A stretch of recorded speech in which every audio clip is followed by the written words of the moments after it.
Bonjour, aujourd'hui nous allons voir quelle est la cause principale de l'anxiété. Bonjour, c'est Béatrice du blog béatrice-petitdemange.com. Je suis une coach de vie et je suis ici pour t'aider, mais pour te donner aussi des idées et des inspirations sur différents thèmes. Donc aujourd'hui, nous allons voir ensemble qu'est-ce que c'est l'anxiété, mais surtout quelle est la principale cause de l'anxiété. Alors aujourd'hui, je tenais particulièrement à te partager aussi mon expérience personnelle sur comment j'ai vécu ces dernières années l'anxiété, parce que je n'étais pas dans le pays où d'habitude je vis, c'est-à-dire l'Italie. J'étais partie en Australie pour un grand changement de vie. Mais l'anxiété, elle était déjà présente chez moi il y a quelques années. Donc, je me suis bien demandé pourquoi cette anxiété, parce que j'avais fait beaucoup de travail sur moi-même pendant des années, je dois dire pendant plus de 30 ans. Et je n'arrivais pas à m'expliquer vraiment qu'est-ce qui se passait à l'intérieur de moi pour vivre cette anxiété. Il est vrai que à partir du Covid, beaucoup de gens ont vécu cette anxiété et peut-être même maintenant vous êtes en train de la vivre, tu es en train de la vivre. La vraie raison et la vraie cause de l'anxiété que j'ai trouvée comme disons, comme réponse, c'est parce que moi, j'avais perdu la connexion à moi-même. Il est vrai que sur mon blog, tu verras, béatrice-petitdemange.com, je pars à la recherche de soi-même, à la recherche de moi-même. Quand on est anxieux, on perd complètement la connexion à soi-même. Et nous avons notre mental qui va de l'avant, qui cherche des solutions à l'extérieur de soi-même. Et ça, c'est normal, c'est pas une erreur, c'est tout à fait normal, c'est ce que l'on sait faire. Donc, comme dirait Einstein, si tu veux résoudre un problème, tu ne peux pas le résoudre en faisant toujours la même chose. Et donc, moi, c'est ce que j'ai pensé. Je vais complètement changer de vie et c'est ce que j'ai fait pour me retrouver. Et aujourd'hui, je suis ici aujourd'hui pour te parler de ça. La vraie question qu'il faut se poser, je pense, c'est se demander, c'est quand perds-tu le contact avec toi-même? Il y a différentes situations dans la vie et pendant la journée, dans notre quotidien, où vraiment on perd le contact avec soi-même. Et j'aimerais bien te faire une petite liste aujourd'hui de 5, 6 points où tu pourras te retrouver, où tu perds le contact avec toi-même. La première situation que j'ai analysée et qui est très importante pour moi, c'est quand on ne sait pas dire non. Quand on ne sait pas dire non, cela veut dire qu'on ne sait pas poser nos limites. Et souvent, on fait cela parce qu'on a peur de perdre l'amour de l'autre ou le respect de l'autre ou l'estime de l'autre.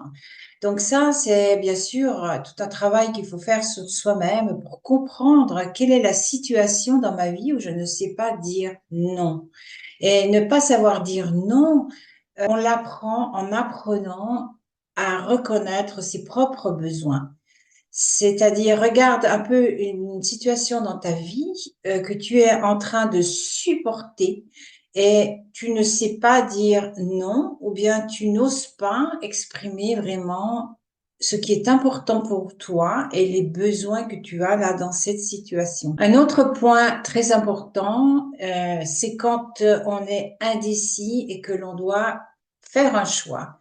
C'est-à-dire que tu as 2 possibilités, 3 possibilités dans une situation et tu commences à penser et à repenser. Quel sera le meilleur choix pour moi? Beaucoup de doutes sur toi, sur toi-même aussi et sur tes choix. Ça va être le troisième point, avoir beaucoup de doutes, se poser plein de questions, etc. Alors, pour résoudre, disons, le point 2 et le point 3, il n'y a que l'action qui pourra t'aider et il n'y a pas une bonne réponse, il n'y a pas un bon choix ou un mauvais choix, il n'y a seulement qu'un choix. Et tu te rendras compte si tu as fait le bon choix, mais tu te rendras compte après. Il est bien évident aussi que même après, dans la même situation ou dans le choix que tu as fait, je veux dire, parce que ça ne sera pas la même situation qu'avant, il y aura des bonnes choses et des mauvaises choses. Mais ça, c'est la vie, c'est normal. Donc, je reviens sur le fait que le deuxième point, donc, c'est avoir des pensées, repenser et repenser sur ce que tu dois choisir. Et le troisième point, c'est d'avoir des doutes sur le choix que tu dois faire. Ensuite, il y a le jugement que tu portes sur toi. Donc ça va être le quatrième point. Et une des pistes que je peux te donner quand on se juge beaucoup, c'est quand on est perfectionniste. On veut faire quelque chose vraiment à la perfection. Il n'y a rien qui existe au monde qui soit parfait. Donc, il faut que tu apprennes vraiment à te relaxer et accepter aussi de ne pas faire les choses parfaitement, mais c'est OK.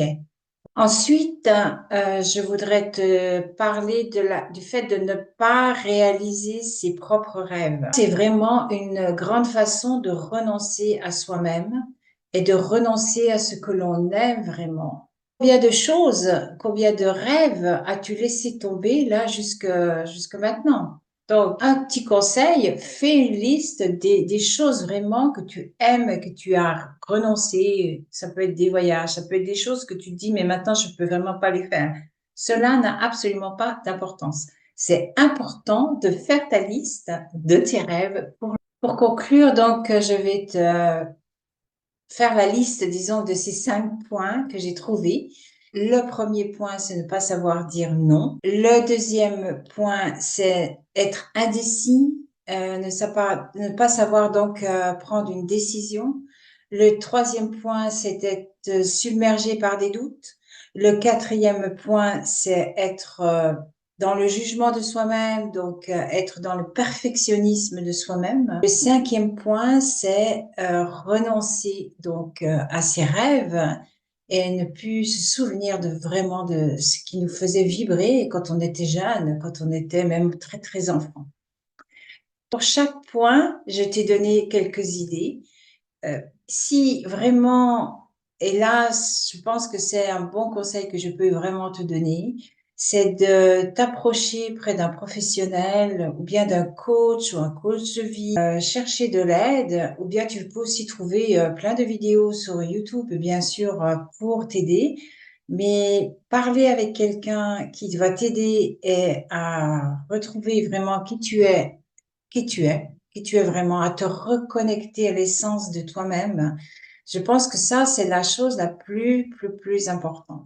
Donc, je te souhaite une très bonne journée et je te conseille de cliquer une vidéo pour aller voir ce que je fais sur mon blog aussi et sur ma chaîne YouTube et de t'abonner à la chaîne. À bientôt.